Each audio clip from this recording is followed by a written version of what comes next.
The war in Ukraine has already cost more than 6,000 lives. More than 1 million people have lost their homes.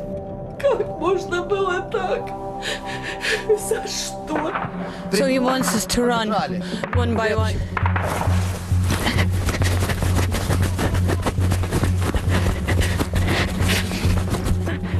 The Ukrainian government and Moscow-backed rebels have recently signed a ceasefire deal. А как же перемирие? Какое перемирие? Его здесь не слышно о нем. Перемирие, грубо говоря. Слушайте, вот это перемирие. But are there any signs of a real peace?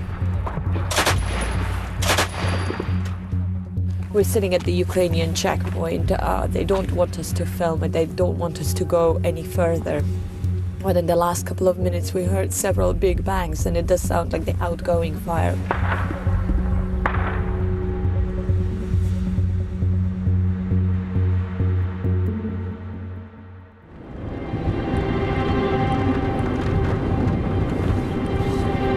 Our journey along this ceasefire line starts here, in the area that Ukraine recently took back under its control.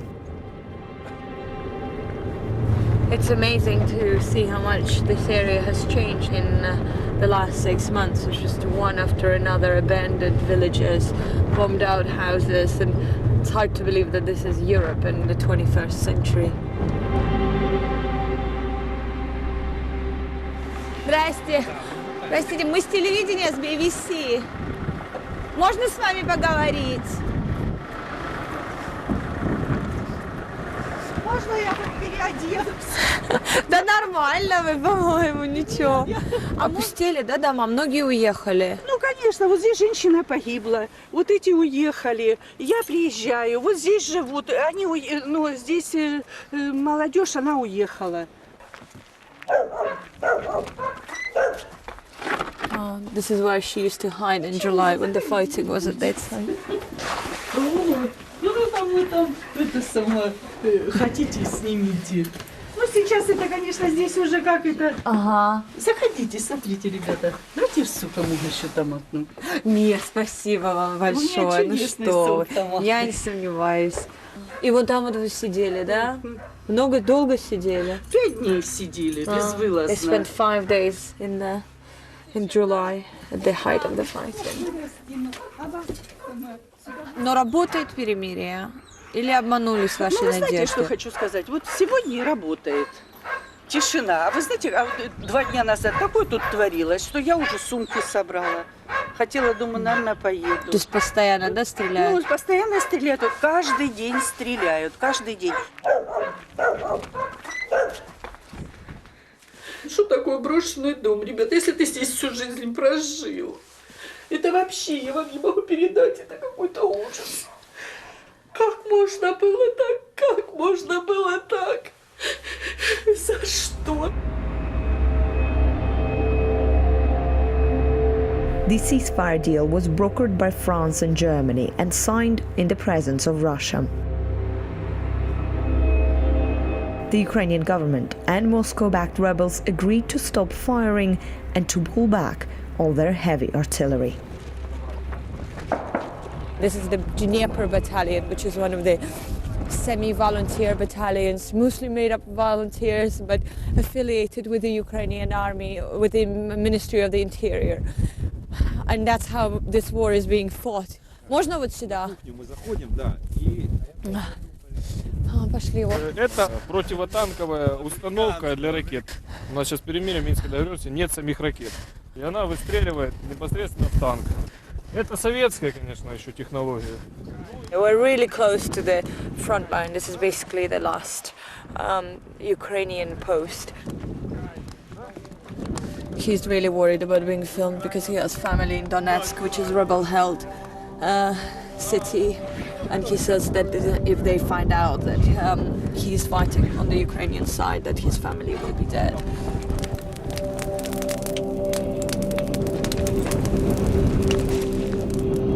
This is a crowd-funded war, fought by thousands of volunteers, paid for by donations from millions of Ukrainians. The volunteers told us lack of resources has forced them to become inventive. This is something that's been a huge part of the war here, the drones, used by both sides. But the thing about the Ukrainian drones is that, Ukrainian army is in such dire state that these volunteer battalions are actually using drones they make themselves.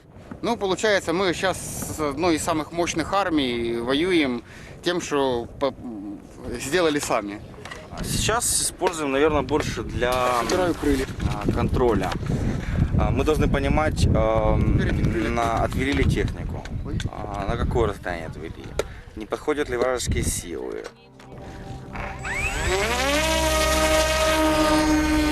The spy drone is off to film rebel positions in areas they control.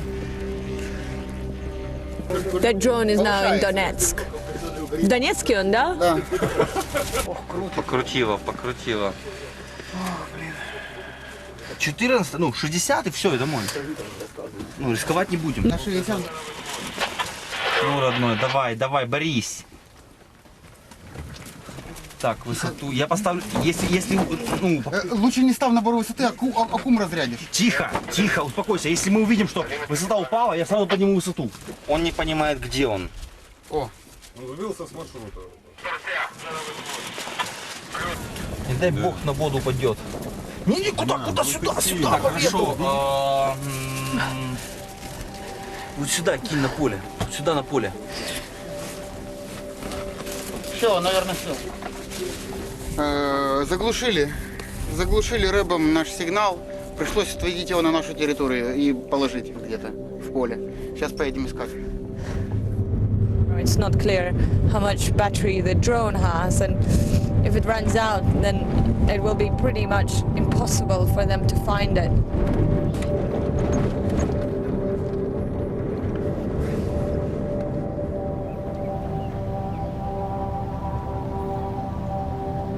We're not sure whether this is Ukrainian-controlled territory or not. Ну что, здесь он где-то? Ориентировочно, да. And whether these fields are mined or not. So I don't think I'll be going very far in. Где он?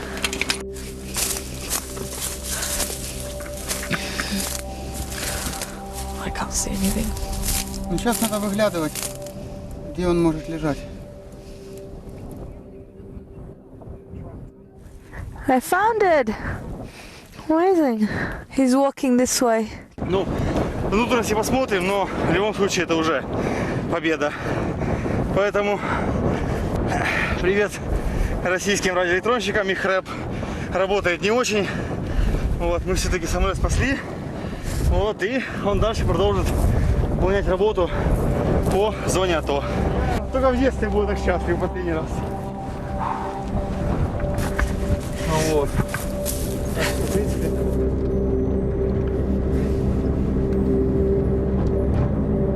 We head to the front line where more shots are being fired.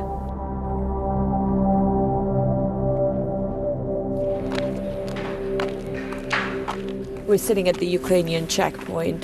They don't want us to film it. They don't want us to go any further. But in the last couple of minutes, we heard several big bangs, and it does sound like the outgoing fire going from the Ukrainian side.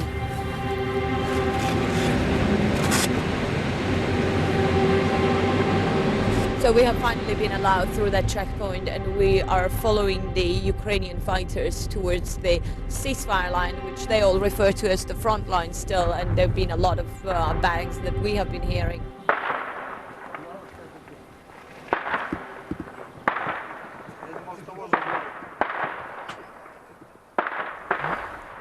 Pesky was one of the wealthiest suburbs of Donetsk. This is where everyone apparently wanted to live. And look what has happened to it now. Just constant fire.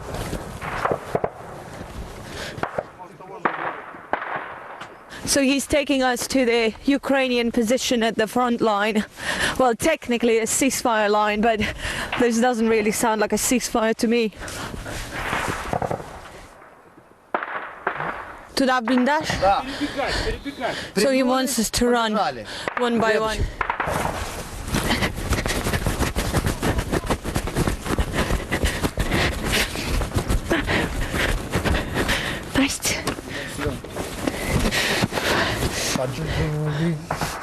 Мне не надо напрягаться, чтобы в жизни состояться. Есть такая песенка украинская. Давайте зайдем в окоп. Давайте, да. He's suggesting we go inside the trench, which is probably safer place to be. Да, и вот так у вас каждый день, да? Да, постоянно. А как же перемирие? Какое перемирие? Его здесь не слышно о нем. Перемирие, грубо говоря. Слышите, вот это перемирие. Перемирие, Это легкое перемирие. Бывает еще пожестче. грубо говоря, перемирие действует для наших военных. Наши военные соблюдают перемирие. So he says the Ukrainian army, the Ukrainian military, they're respecting the ceasefire, but these guys, they say they're from the volunteer battalion Dnieper, and he says that we returned fire. Пески почти наши, и маленькая часть поселка остается все-таки нейтральной зоной. И они спокойно подходят к окраине поселка и открывают окна. Я в шахте работал. Ну, мало. Только училище закончил, собирался в институт идти. Ну, а тут такое, в институт я не пошел. Сколько лет? 20. 20. It's 900 meters from here to the position of the separatist forces, and that's well within the Kalashnikov firing range, and the firing hasn't stopped since we've been here.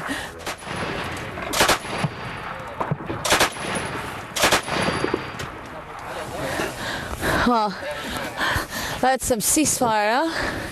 We heard the incoming, now we have the outgoing. They're definitely all carrying on.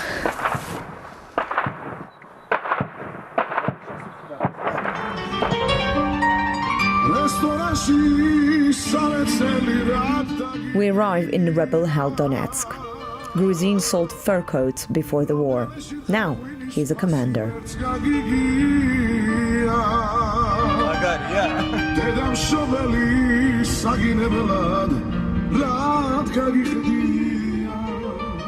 These two guys just taking us to their positions, and middle of the road they stopped the car, stormed out, and now checking the papers, telling them they can't go that way. А почему здесь нельзя ездить? Можете объяснить? Вон внизу посты стоят. There's a checkpoint down below. Поэтому вот так. He says that's why, because they're our checkpoints around here. Yeah. He says don't go any further because we can get caught up. Because he says there are Ukrainian snipers on the other side. It's very close. It's about 1 kilometer away from the Ukrainian positions. У вас на машине портрет Сталина. Можете мне сказать, почему он? Я его просто обожаю как человека, еще с детства. Но то, что он мужик, был как бы самый настоящий. Кто ваш враг? С кем вы боретесь? В первую очередь. Как бы не было это, знаете, вот так вот прискорбно, но это Америка, наш первый враг.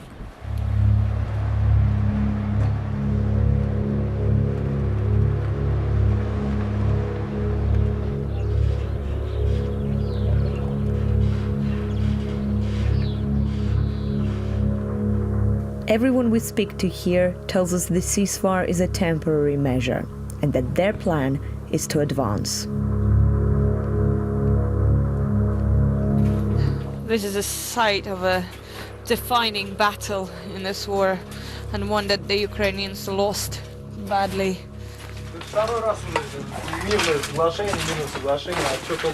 He says, I wish there was no Minsk agreement. If there hadn't been the agreement, we could have pushed back further and taken more territory. А докуда вы хотите дойти? До Берлина.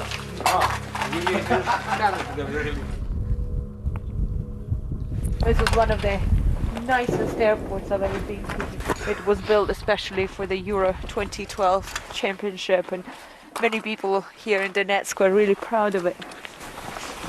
Look at it now. There are 3 guys showing us around. 2 of them are from Donetsk, and one of them is from Russia, from Moscow. He says he doesn't want to be on camera. Минами стреляют? Да, минами ложат. That's an unexploded mortar. Тихо, тихо. Oh, that was a big bang. Это что было? Гроза. Thunder. Гроза грома. It's about to rain, he said.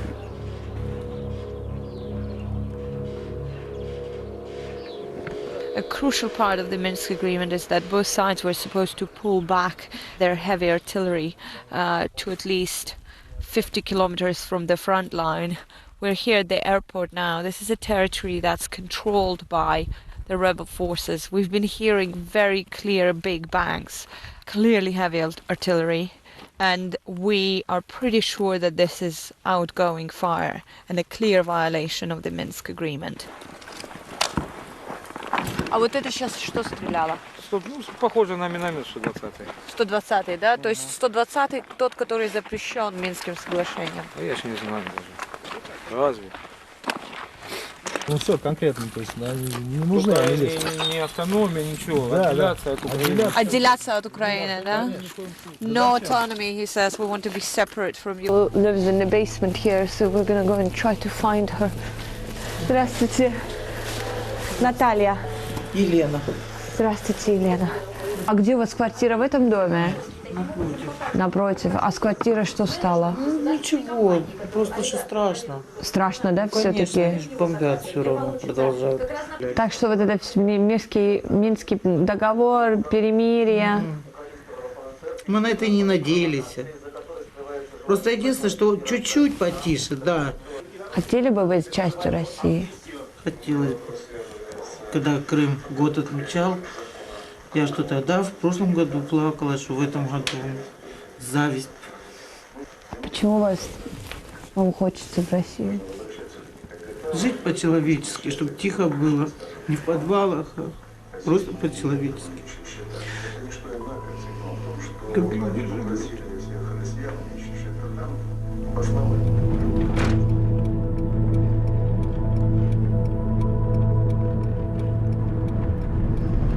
We're on our way to Shirokina, a place that has seen some of the worst fighting in recent days, with each side saying that it is being attacked.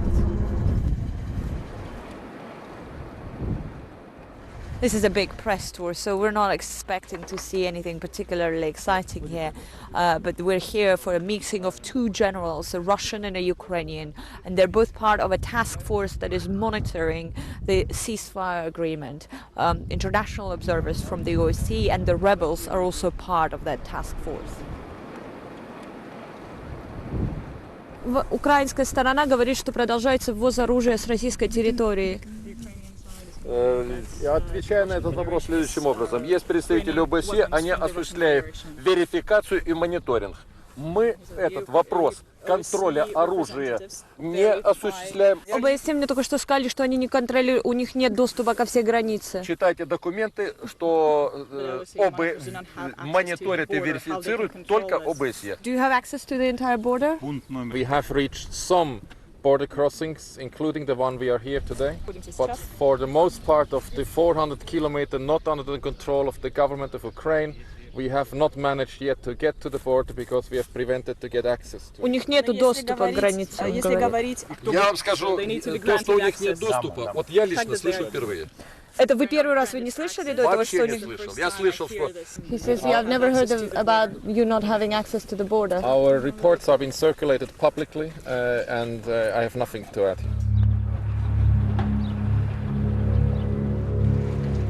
What makes the ceasefire so fragile is that it's based on a pretense that Russia is neutral in this conflict.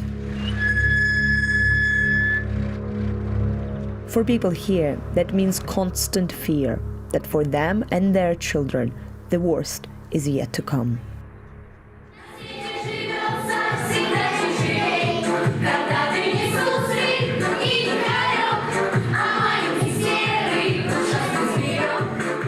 This is a children's center in Lugansk. It's sort of between a rehabilitation center and a foster home, and it was built for the children of the emergency workers who participated in cleaning up Chernobyl.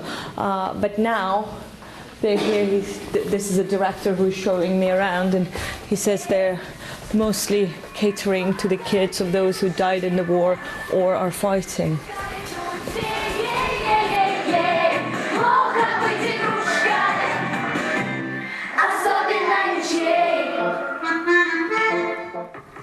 Мы бегали по подвалам, тогда все бегали вокруг. Было страшно очень, бомбежки были. Хотелось, чтобы не было войны больше. Было очень страшно. У кого-нибудь воюют родители? И папа, и мама. Мою тоже мама прожила, но не воюет. Она не умеет. Соскучилась, да, ты по маме? Да. Мы далеко живем. Ну не расстраивайся, не надо, все хорошо будет. Приедет мама, все будет хорошо, не переживай. Нет, она сказала, когда она она меня берет. Ну ничего, все Она скоро. даже дотянет. Все будет хорошо, мама приедет, скоро заберет. Иди, Ничего, все нормально будет. сейчас со мной. Все хорошо.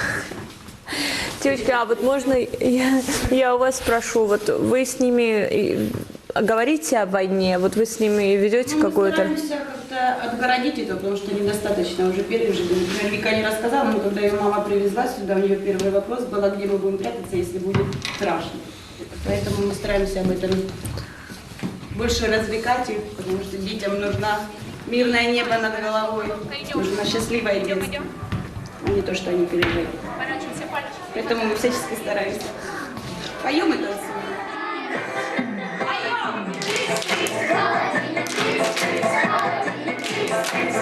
Despite the ceasefire, guns here haven't fallen silent. Hatred and mistrust continue to break communities apart. And those desperate for peace do not believe that it can last.